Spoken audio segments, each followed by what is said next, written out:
Claire Beaumont ferme son carnet de comptes avec un soupir épuisé. 32 ans, secrétaire administrative depuis 12 années dans cette petite entreprise familiale de sa ville natale, elle gagne honnêtement ses 2100 € mensuels. Mais depuis exactement 2 ans, chaque fin de mois ressemble à un véritable casse-tête financier qui lui donne des migraines. Sur sa table de cuisine usée, les reçus bancaires s'accumulent comme des reproches silencieux. 350 € pour le loyer de la chambre étudiante de Margot à Lyon. 250 € pour ses frais de vie quotidienne. Total, 600 € qui s'envolent religieusement chaque mois vers sa sœur cadette qui termine ses études de médecine dans la prestigieuse faculté lyonnaise. Claire promène un regard las sur son petit appartement spartiate hérité de ses parents. Ses vêtements simples achetés exclusivement en solde, son dîner frugal composé éternellement de pâtes et légumes en conserve, sa télévision qui date de 10 ans. Elle refuse systématiquement les invitations de ses collègues de bureau, économisant chaque centime pour que Margot puisse vivre confortablement dans sa vie étudiante insouciante. La sonnerie stridente du téléphone fixe brise le silence. « Claire, c'est Margot. Écoute, j'ai un petit problème. J'ai besoin de 200 € supplémentaires ce mois-ci. Mes nouveaux livres de médecine coûtent de beaucoup plus cher que prévu. Aucun bonsoir, aucun comment vas-tu, aucun merci pour tout ce que tu fais. » Juste une demande directe et froide, comme si Claire était devenue un simple distributeur automatique familial. « Je vais essayer de voir ce que je peux faire, » répond Claire d'une voix douce et résignée. « Parfait. Maman m'avait bien dit que tu comprendrais la situation. Au fait, évite de m'appeler cette semaine. J'entre dans ma période d'examen. » Intensif. La ligne se coupe brutalement. Claire reste figée, le combiné encore collé à son oreille, digérant lentement cette conversation de 2 minutes qui résume parfaitement sa relation avec sa sœur. Margot n'a même pas pris la peine de s'enquérir de sa santé ou de sa vie. Leur mère Sylvie, qui vit pourtant confortablement grâce à sa pension de veuve, ne contribue jamais financièrement aux études de Margot, mais encourage constamment ses demandes vers Claire. Claire retourne mécaniquement à ses comptes personnels. En 24 mois précisément, elle a versé 14 400 € à sa sœur, une somme astronomique qui représente près de 7 mois complets de son salaire net. Pour y parvenir, elle s'est rigoureusement privée de vacances, de sorties entre amis, de nouveaux vêtements, et même parfois de repas décents. Le lendemain matin, en rangeant méthodiquement les dernières affaires de leur grand-mère décédée 6 mois plus tôt, Claire découvre par hasard une enveloppe jaunâtre coincée dans les pages d'un vieux livre de recettes familiales. Son cœur manque plusieurs battements en déchiffrant l'entête officielle « Études notariales du bois, succession Jeanne Beaumont ». À l'intérieur, une lettre officielle datée de janvier dernier qui change tout. Grand-mère lui léguait personnellement 25 000 € en liquide, plus sa charmante petite maison de campagne avec jardin. La lettre recommandée était initialement adressée au domicile familial, là où vit encore sa mère depuis le décès de son père. Claire relit le document 3 fois de suite, les mains tremblantes d'émotion et d'incompréhension. Pourquoi diable sa mère ne lui a jamais mentionné l'existence de cet héritage substantiel? Pourquoi l'a-t-elle laissé continuer à se sacrifier financièrement pendant des mois, alors qu'elle avait légalement droit à cette somme considérable? Une pensée absolument glaciale traverse soudain son esprit troublé. Et si sa propre mère avait délibérément et consciemment caché cette lettre cruciale? Et si absolument tout ce sacrifice douloureux n'était en réalité qu'une manipulation familiale sordide? Le lundi matin, Claire arrive au bureau avec la lettre du notaire soigneusement pliée dans son sac à main. Elle n'arrive pas à se concentrer sur ses dossiers, repensant sans cesse à cette découverte troublante. Comment confronter sa mère? Sans créer un esclandre familial? Comment savoir la vérité sur cette succession cachée? Vers 10 heures, Thomas Mercier frappe discrètement à la porte de son bureau. 38 ans. Comptable indépendant établi dans la ville voisine depuis 15 années, il vérifie les comptes annuels de l'entreprise depuis 3 ans maintenant. Claire a toujours apprécié sa courtoisie professionnelle et son approche méthodique du travail. « Bonjour Claire, j'aurais besoin de vérifier quelques écritures comptables avec vous, si vous avez un moment. » Thomas s'installe face à elle, étalant ses documents sur le bureau. Pendant qu'ils travaillent ensemble, Claire remarque qu'il observe discrètement ses vêtements simples, son déjeuner fait maison, sa montre fatiguée. Contrairement à ses collègues qui n'y prêtent plus attention, Thomas semble intrigué par ce contraste entre sa compétence professionnelle évidente et son apparence volontairement modeste. « Vous refusez toujours les augmentations que propose Monsieur Dubois, constate-t-il simplement. Claire rougit légèrement.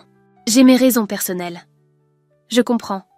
Dans ma famille, j'étais celui qui aidait financièrement les autres. Mon frère faisait des études brillantes pendant que je travaillais pour les payer. Cette confidence inattendue touche Claire. Profondément. Quelqu'un comprend enfin sa situation sans la juger. Thomas continue à examiner les comptes, mais son ton devient plus chaleureux. Si je peux me permettre, vous semblez porter un poids qui ne devrait pas reposer uniquement sur vos épaules. Claire hésite un long moment. Quelque chose dans le regard bienveillant de Thomas l'encourage à se confier partiellement. J'aide. Ma famille financièrement. Ma sœur étudie la médecine à Lyon. C'est généreux de votre part, mais j'espère que cette aide est reconnue à sa juste valeur. Un silence s'installe. Claire pense à l'appel froid de Margot, à l'absence totale de reconnaissance, aux années de sacrifices non remarqués. Thomas semble deviner ses pensées troublées. « Mon frère ne m'a jamais remercié », ajoute-t-il doucement. « Aujourd'hui, il gagne très bien sa vie et fait comme si j'avais simplement fait mon devoir. Les liens familiaux peuvent parfois devenir des chaînes invisibles. » Cette phrase frappe Claire comme une révélation. Des chaînes invisibles. C'est exactement ce qu'elle ressent depuis 2 années complètes. Vous avez réussi à vous libérer de cette situation ? J'ai appris que la vraie générosité doit être choisie, pas imposée, et surtout qu'elle doit être réciproque pour être saine. Thomas range soigneusement ses documents, puis se lève avec un sourire sincère. « Claire, si vous avez besoin de parler ou de conseils, n'hésitez pas. Parfois, un regard extérieur aide à y voir plus clair. » Il lui tend sa carte de visite professionnelle. « Je travaille dans la ville voisine, mais je passe ici régulièrement. » Après son départ, Claire examine la carte. Thomas Mercier, expert comptable. 15 années d'expérience lui ont sans doute appris à déchiffrer bien plus que les simples chiffres. Il a peut-être deviné sa situation familiale compliquée mieux qu'elle ne l'imaginait. Le soir même, Claire relit la lettre de succession. 25 000 € plus une maison. De quoi changer complètement sa vie et arrêter cette dépendance financière imposée par sa famille.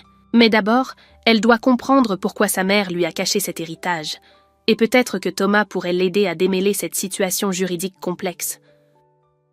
Pour la première fois depuis des mois, Claire ressent quelque chose qu'elle avait presque oublié. L'espoir. 3 jours plus tard, Claire croise Valérie Moreau au supermarché. Ancienne camarade de classe de Margot, elle travaille maintenant comme infirmière à Lyon dans le même quartier que sa sœur. « Claire, comment allez-vous ? Et Margot, toujours studieuse ?» Cette question innocente fait naître un sourire ironique sur les lèvres de Valérie. « Studieuse ? Votre sœur est plutôt connue pour ses sorties au restaurant chaque week-end. Elle portait une magnifique robe neuve la semaine dernière, au café branché du centre-ville. Très élégante. » Le cœur de Claire se serre. Une robe neuve ? Des restaurants ? Avec quel argent ? Elle qui se prive de tout pour envoyer 600 € mensuels à sa sœur soi-disant dans le besoin. Elle sort souvent ? Oh oui, elle poste régulièrement des photos sur les réseaux sociaux. Toujours bien habillée, toujours dans de beaux endroits. Franchement, elle a l'air de très bien vivre sa vie étudiante. Claire rentre chez elle l'estomac noué. Le soir même, elle s'installe méthodiquement devant la table de la cuisine pour examiner les comptes familiaux. Depuis la mort de leur père, elle gère traditionnellement le budget de sa mère, payant les factures et organisant les dépenses. Une habitude prise par souci d'organisation qui lui donne maintenant accès à des informations cruciales. En épluchant les relevés bancaires récents de sa mère, Claire découvre des lignes de crédit qu'elle ne connaissait pas. 8 000 € de nouveaux emprunts contractés ces 6 derniers mois. Des remboursements mensuels pour des achats qu'elle n'arrive pas à identifier clairement. Plus troublante encore, les dates correspondent exactement aux périodes où Margot demandait des compléments financiers urgents. Comme si l'argent de Claire servait autant à couvrir les dépenses secrètes de sa mère qu'à financer la vie luxueuse de sa sœur. Claire repose les documents, la tête entre les mains. Tout se dessine avec une clarté douloureuse. Sa mère et sa sœur profitent de sa générosité pendant qu'elle se sacrifie dans son petit appartement, refusant les invitations et s'habillant de vêtements usés. Le téléphone portable sonne. Thomas. « Bonsoir Claire. J'espère que je ne vous dérange pas. J'ai réfléchi à notre conversation de lundi et je me demandais si vous aviez besoin d'aide pour démêler cette situation familiale dont vous m'avez parlé. » La voix chaleureuse de Thomas arrive comme un baume sur ses découvertes amères. « Thomas, J'ai trouvé des choses troublantes. Ma famille me cache des informations importantes depuis des mois. Voulez-vous en parler? Parfois, verbaliser aide à clarifier les idées. Claire hésite, puis se lance. Elle lui raconte la lettre de succession cachée, les sorties coûteuses de Margot, les crédits secrets de sa mère. Thomas l'écoute attentivement sans l'interrompre. Claire, ce que vous décrivez ressemble à une manipulation financière organisée. Votre générosité est exploitée de manière délibérée. Mais que puis-je faire? Ce sont mes proches. Les liens familiaux ne justifient pas l'exploitation. Vous avez le droit de reprendre le contrôle de votre vie et de vos finances. Thomas marque une pause avant d'ajouter doucement « Si vous le souhaitez, je peux vous accompagner chez le notaire pour clarifier cette succession. En tant que professionnel, je saurai poser les bonnes questions. » Cette proposition sonne comme une bouée de sauvetage. Pour la première fois depuis des années, Claire ne se sent plus seule face à sa famille manipulatrice. « Vous feriez vraiment cela pour moi? » Claire, j'ai grandi dans une famille qui profitait de ma bonté. Je sais reconnaître les signes, et je refuse de laisser quelqu'un de bien comme vous subir la même exploitation. En raccrochant, Claire regarde une dernière fois les documents étalés sur sa table. Demain, elle prendra rendez-vous avec le notaire. Il est temps de découvrir l'étendue complète des mensonges familiaux. Le jeudi matin, Claire et Thomas se retrouvent devant l'étude notariale du bois. Claire serre nerveusement l'enveloppe contenant la lettre de succession entre ses mains moites. Thomas, en costume sombre, dégage une assurance professionnelle, rassurante qui apaise légèrement son anxiété grandissante. Maître Dubois, un homme de 60 ans aux cheveux gris impeccablement peignés, les reçoit dans son bureau lambrisé avec la gravité qui sied à sa profession. Il examine attentivement la lettre que Claire lui tend d'une main tremblante. Effectivement, cette succession de Madame Jeanne Beaumont vous concerne directement, mademoiselle. La notification légale a bien été envoyée à l'adresse familiale en janvier dernier. Mais pourquoi ma mère ne m'en a jamais parlé? Le notaire consulte son dossier avec une expression de plus en plus sévère. Selon notre procédure, Madame Sylvie Beaumont avait 30 jours légaux pour vous transmettre cette information. En dissimulant volontairement cette correspondance, elle a commis une faute grave au regard du droit successoral. Thomas se penche légèrement vers l'avant. Quelles sont les implications juridiques de cette dissimulation? Appropriation, frauduleuse d'héritage. Madame Beaumont risque des poursuites pénales si mademoiselle Claire décide de porter plainte. Claire ressent un mélange de colère et de tristesse. Sa propre mère a volontairement caché un héritage qui aurait pu changer sa vie, la libérer de ces années de sacrifices financiers inutiles. Que puis-je faire maintenant? Réclamez immédiatement votre héritage. 25 000 € plus la maison de campagne de Sainte-Marguerite. Votre grand-mère avait été très claire dans ses volontés. Elle souhaitait que vous puissiez vivre indépendamment. En sortant de l'étude, Claire se sent étourdie par ces révélations accablantes. Thomas propose de prendre un café dans le bistrot voisin pour digérer ces informations bouleversantes. Claire, avec ces 25 000 €, vous n'avez plus besoin de vous sacrifier pour votre famille. Vous pouvez reprendre le contrôle de votre existence. Mais que vont dire ma mère et Margot quand elles apprendront que je récupère cet argent? La vraie question est, que diront-elles quand elles comprendront que leur source de financement gratuite disparaît définitivement? Cette perspective fait frissonner Claire. Pour la première fois, elle réalise qu'elle peut dire non, qu'elle peut choisir sa propre vie plutôt que de subir les exigences familiales permanentes. Thomas boit lentement son café, observant Claire avec une bienveillance qui la touche profondément. « Claire, puis-je vous confier quelque chose de personnel ?» Elle acquiesce en silence. « J'ai économisé pendant 15 années de travail. J'ai une belle maison avec jardin dans ma ville, des revenus stables, une vie organisée. Mais il me manquait l'essentiel, quelqu'un avec qui partager tout cela, quelqu'un de vrai, de généreux, d'authentique. » Le cœur de Claire s'accélère. Thomas la regarde avec une intensité nouvelle. Ces derniers jours, en vous voyant lutter contre cette situation familiale injuste, j'ai admiré votre force et votre bonté. Vous méritez d'être respecté et aimé pour ce que vous êtes vraiment. Thomas, je ne vous demande rien aujourd'hui. Vous avez suffisamment de bouleversements à gérer, mais j'aimerais vous accompagner dans cette transition, si vous l'acceptez. Claire sent des larmes de soulagement monter à ses yeux. Après des années de solitude et de sacrifices non reconnus, quelqu'un la voit enfin pour sa vraie valeur. Vous feriez cela? M'aider à traverser cette période difficile? Claire, j'ai reconnu en vous la femme que j'espérais rencontrer depuis longtemps. Courageuse, généreuse, intègre. Si vous me laissez vous épauler, nous pourrions construire quelque chose de beau ensemble. » Le soir même, Claire rentre chez elle avec la copie officielle de son héritage et le numéro personnel de Thomas griffonné sur un bout de papier. 25 000 € plus une maison. De quoi recommencer sa vie loin de la manipulation familiale. Et peut-être, pour la première fois, connaître un amour véritable et réciproque. Demain, elle demandera officiellement la libération de son héritage. Et elle cessera définitivement de financer l'ingratitude de sa famille. Il est temps de vivre pour elle-même. Le samedi matin, Claire se rend à la petite maison de campagne de Sainte-Marguerite qu'elle vient d'hériter officiellement. Le trajet de 40 minutes en voiture lui permet de réfléchir au bouleversement récent de sa vie. Thomas l'accompagne, discrètement, respectant ses moments de silence tout en restant présent à ses côtés. La maison de grand-mère, nichée au bout d'un chemin de terre bordé de tilleuls centenaires, dégage un charme rustique touchant. 2 étages modestes, un jardin potager envahi par les herbes folles, une véranda vitrée qui donne sur les champs environnants, un endroit paisible où recommencer sa vie loin des manipulations familiales. En ouvrant les volets poussiéreux du salon, Claire découvre l'intérieur préservé de sa grand-mère. Les meubles en bois massif, les napperons brodés, les photographies, jaunies sur le manteau de la cheminée. Une atmosphère de tendresse et d'authenticité qui contraste cruellement avec l'ambiance toxique de sa famille actuelle. Dans le secrétaire en merisier du salon, Claire trouve un tiroir fermé à clé. Thomas, observateur, remarque une petite clé dorée accrochée derrière un cadre photo représentant ses parents lors de leur mariage. À l'intérieur du tiroir, soigneusement rangées dans une boîte en carton, l'attendent des lettres manuscrites qu'elle reconnaît immédiatement, l'écriture de son père disparu. Claire s'installe dans le fauteuil en velours côtelé de grand-mère et déplie la première lettre avec des mains tremblantes d'émotion.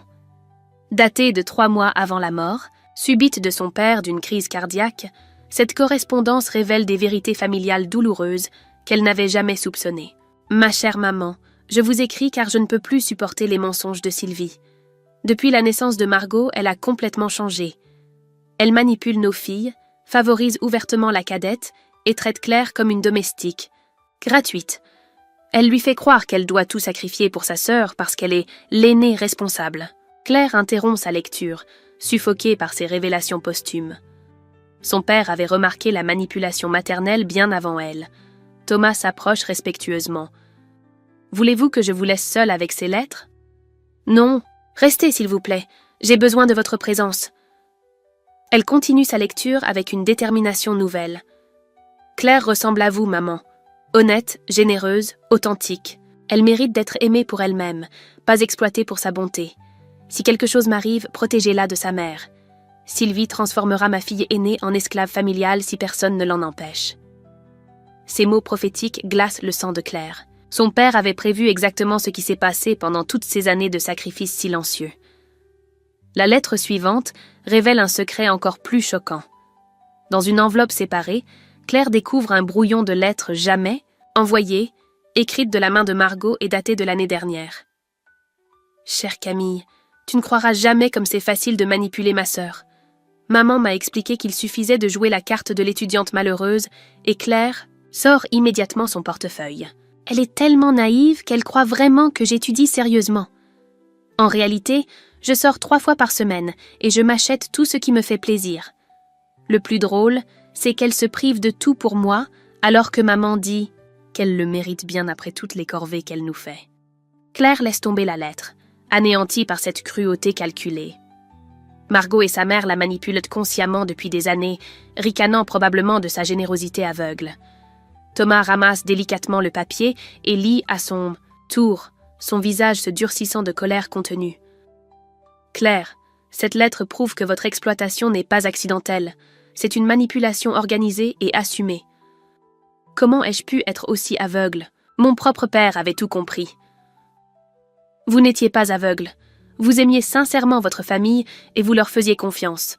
C'est eux qui ont trahi cette confiance. » Claire range soigneusement les lettres dans leur boîte.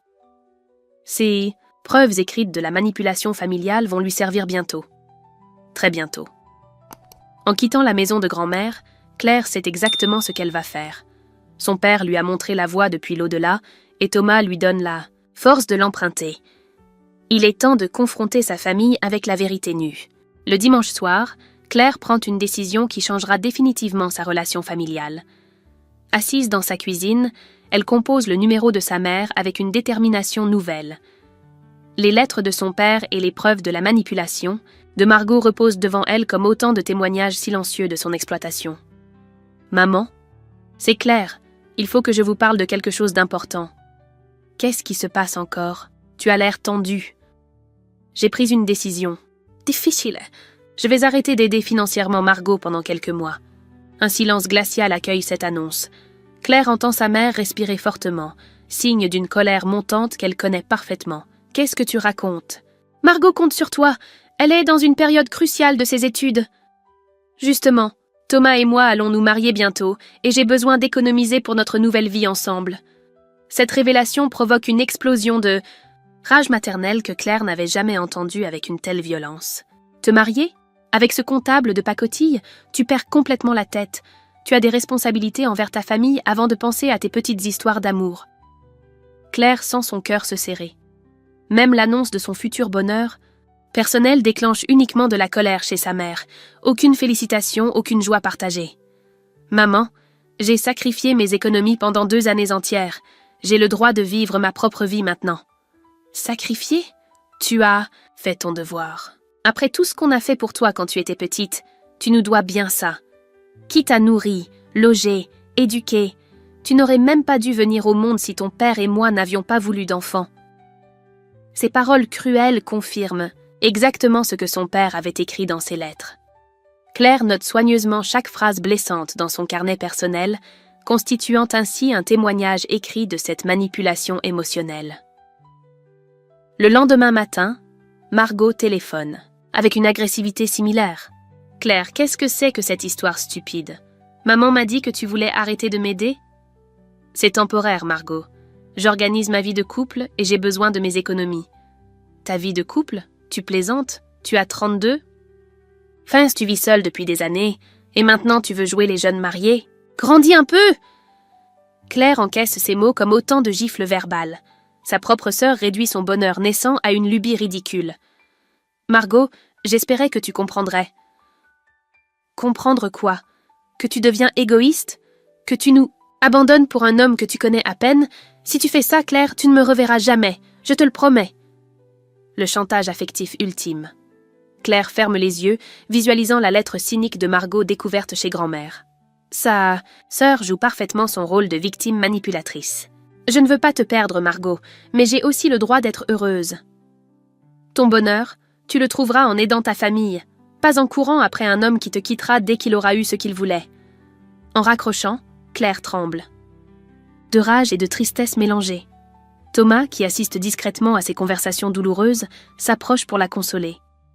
Vous voyez maintenant leur vraie nature. Aucune joie pour votre bonheur, uniquement de la colère de perdre. Leur source de financement gratuite. J'ai tout noté dans mon carnet. Leur réaction prouve qu'elles ne m'aiment pas vraiment. Elles aiment seulement ce que je leur apporte financièrement. Claire, ces conversations confirment ce que votre père avait prédit dans ses lettres. Vous n'imaginiez rien, vous subissiez réellement une exploitation organisée. Ce soir-là, Claire relit attentivement les notes prises pendant ces appels révélateurs. Les phrases blessantes, les chantages émotionnels, les menaces d'abandon. Tout est documenté noir sur blanc. Elle range soigneusement ses preuves avec les lettres de son père et la confession involontaire de Margot. Bientôt, elle aura besoin de tous ces témoignages pour la confrontation finale.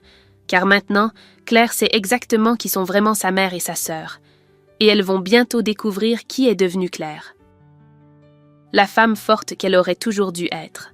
2 semaines plus tard, Margot réussit enfin sa validation de 6e année de médecine, obtenant officiellement son droit d'entrée en internat hospitalier.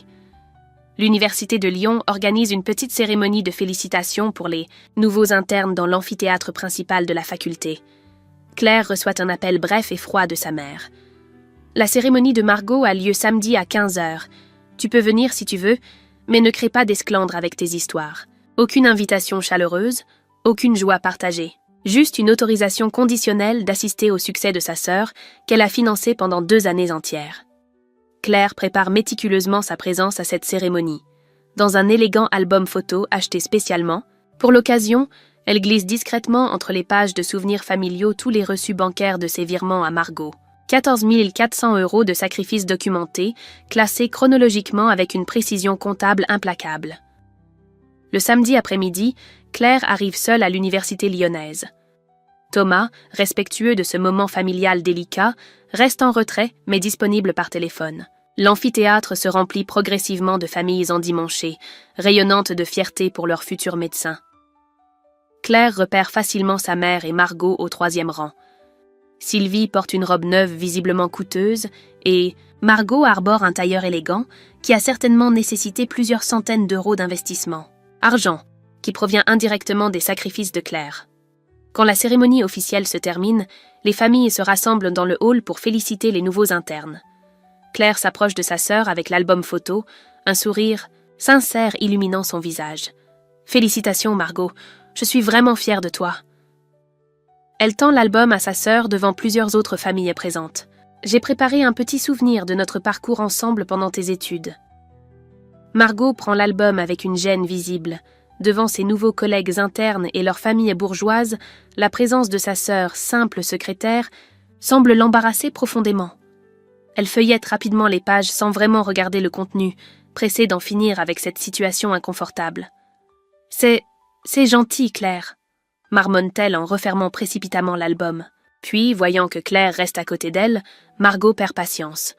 Sa voix monte suffisamment pour que les familles voisines entendent distinctement ses paroles. « Écoute, Claire, tu as fait ton boulot pendant mes études. Maintenant, va-t'en. Je commence ma vraie vie professionnelle. » Un silence stupéfait accueille cette déclaration publique d'une cruauté saisissante. Plusieurs parents regardent Margot avec une réprobation évidente. Claire encaisse ces mots comme un soufflet, mais maintient sa dignité. Leur mère, loin de réprimander Margot, surenchérit avec une méchanceté qui glace l'assistance. « Franchement, Margot a raison. Tu n'aurais même pas dû venir à cette cérémonie. Tu n'as pas ta place ici. » Claire regarde une dernière fois sa sœur et sa mère. 2 femmes qu'elle a aimées et soutenues pendant des années, qui la rejettent publiquement le jour même où elles n'ont plus besoin d'elle financièrement. Avec une dignité touchante qui impressionne visiblement les témoins de cette scène humiliante, Claire embrasse tendrement Margot sur la joue. « Félicitations pour ton externat, ma chérie, et merci de me rendre enfin ma liberté. » Elle quitte l'amphithéâtre la tête haute, sous les regards compatissants des autres familles qui ont assisté à cette démonstration publique d'ingratitude familiale. En montant dans sa voiture, Claire compose immédiatement le numéro de Thomas. « C'est fini. Elles ont montré leur vrai visage devant témoins. Je rentre chez moi préparer la suite. Je vous attends, Claire. Vous avez été parfaite. » En roulant, vers chez elle, Claire ressent une libération immense. Plus jamais elle ne doutera de la toxicité de sa famille. Plus jamais elle ne culpabilisera de les abandonner. Car ce sont eux qui viennent de l'abandonner définitivement devant tout le monde. Et maintenant, ils vont découvrir les conséquences de leur choix. Claire rentre chez elle habitée d'une détermination froide et méthodique. L'humiliation publique de cet après-midi a définitivement brisé ses derniers liens affectifs avec sa famille. Plus aucune culpabilité, plus aucun doute. Sa mère et Margot ont choisi leur camp devant témoins. Thomas l'attend dans son petit appartement, ayant préparé un thé chaud et sorti tous les documents qu'ils ont rassemblés ces dernières semaines. Sur la table de cuisine s'étalent maintenant les preuves irréfutables de 2 années de manipulation familiale organisée. Comment vous sentez-vous, Claire? Libre. Pour la première fois depuis des années, je me sens complètement libre de mes choix. Elle s'installe à sa machine à écrire et commence à rédiger méthodiquement la lettre qui changera définitivement sa vie. Chaque mot est pesé, chaque phrase construite avec la précision d'un acte juridique. Chère maman et chère Margot, après les événements de cet après-midi, je me vois dans l'obligation de clarifier certaines vérités que vous ignorez encore. Claire joint à sa lettre tous les documents photocopiés avec soin. Les papiers de succession prouvant l'héritage dissimulé par sa mère. Les reçus bancaires détaillant ses 14 400 € de virement sur 24 mois précis. Les lettres, émouvantes de leur père décrivant la manipulation maternelle qu'il avait prédite. La confession cynique de Margot trouvée chez grand-mère. les notes prises lors des conversations téléphoniques récentes révélant les chantages et menaces. Comme vous pouvez le constater en examinant ces pièces justificatives, votre comportement à mon égard constitue une exploitation familiale documentée sur plusieurs années. Maman, en cachant volontairement ma succession, vous avez commis un délit pénal que Maître Dubois pourrait poursuivre si je le souhaitais. Thomas relit chaque paragraphe par-dessus son épaule, suggérant parfois une formulation plus précise, une nuance juridique importante. Son expertise comptable se révèle précieuse pour structurer cette démonstration implacable. Margot, votre lettre retrouvée chez grand-mère prouve que vous étiez parfaitement consciente de ma générosité aveugle et que vous en riiez avec maman. Vos paroles de cet après-midi confirment le mépris que vous ressentez réellement pour moi. Claire détaille ensuite ses décisions irrévocables. Récupération immédiate de son héritage de 25 000 €, plus la maison de campagne. Arrêt définitif de tout soutien financier. Déménagement prochain avec Thomas vers leur nouvelle vie commune. Rupture complète des relations familiales. Jusqu'à présentation d'excuses publiques sincères. Je ne cherche ni vengeance ni destruction. Je reprends simplement possession de ma vie, de mes choix et de mon bonheur que vous avez confisqués pendant trop longtemps. La lettre manuscrite fait 6 pages denses, accompagnée de 23 pièces justificatives numérotées et classées, chronologiquement. Un dossier complet impossible à contester ou ignorer. Thomas aide Claire à tout photocopier en double exemplaire, gardant les originaux en sécurité. Il glisse le dossier dans une grande enveloppe Kraft qu'il dépose, bien en évidence sur la table de la cuisine familiale, là où sa mère et Margot la trouveront obligatoirement en rentrant de leur célébration. Vous êtes sûre de votre décision, Claire ? Certaines. Elles m'ont rejetée publiquement alors qu'elles ignoraient encore que je possédais toutes ces preuves de leur manipulation. Elles ont révélé leur vraie nature sans contrainte extérieure. Claire fait le tour de son appartement une dernière fois, récupérant ses affaires personnelles les plus importantes. Demain, elle commencera officiellement sa nouvelle existence dans la maison héritée de grand-mère, avec l'homme qui l'aime sincèrement pour ce qu'elle est vraiment. En quittant les lieux, Claire laisse également ses clés de l'appartement, familial sur la table. Elle n'y remettra plus jamais les pieds sans invitation explicite et excuse complète. Thomas, pensez-vous qu'elles comprendront enfin la gravité de leur comportement ? Claire, quand elles découvriront l'étendue de ce qu'elles ont perdu par leur égoïsme, elles mesureront peut-être la valeur de ce qu'elles avaient. En roulant vers Sainte-Marguerite dans la voiture de Thomas, Claire regarde une dernière fois dans le rétroviseur la ville où elle a grandi. Demain sera le premier jour de sa vraie vie d'adulte libre et respectée. Sa famille découvrira ce soir même pourquoi elle n'avait rien dit pendant toutes ces années. Parce qu'elle préparait minutieusement cette libération définitive. 18 mois plus tard, Claire se réveille dans la chambre lumineuse de la maison de campagne restaurée avec amour. Les rayons du soleil matinal filtrent à travers les rideaux en lin blanc qu'elle a confectionnés elle-même pendant l'hiver. À côté d'elle, Thomas dort paisiblement, son visage détendu reflétant le bonheur tranquille qui habite désormais leur quotidien. La transformation de cette maison héritée de grand-mère a nécessité 6 mois de travaux méticuleux. Avec les 25 000 € de succession et les économies patientes de Thomas, ils ont rénové la toiture, modernisé la plomberie et créé une cuisine chaleureuse où Claire prépare maintenant des repas savoureux pour son mari. Car ils se sont mariés au printemps dernier, dans une cérémonie simple et authentique à la mairie de Sainte-Marguerite. Pas de famille dysfonctionnelle, pas de tension, juste leurs amis sincères et quelques collègues bienveillants qui ont célébré leur union avec une joie pure. Thomas continue son travail de comptable indépendant, mais il a maintenant installé son bureau dans l'ancienne chambre d'amis transformée.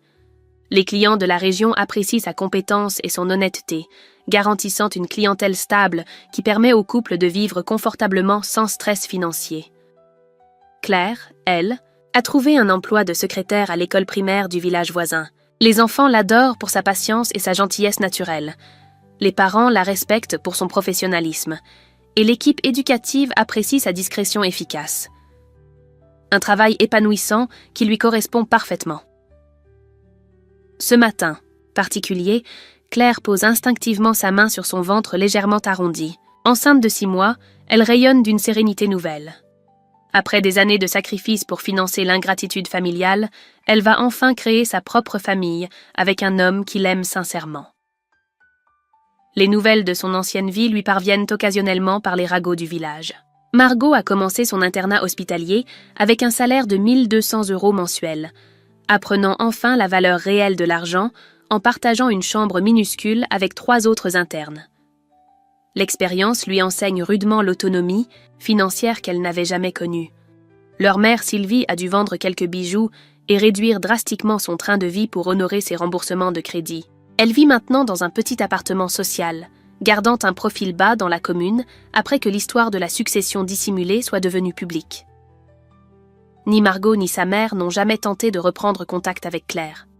Peut-être par fierté blessée, peut-être par honte de leur comportement révélé, ou simplement parce qu'elles ont compris que Claire ne reviendrait jamais en arrière sans excuses publiques sincères.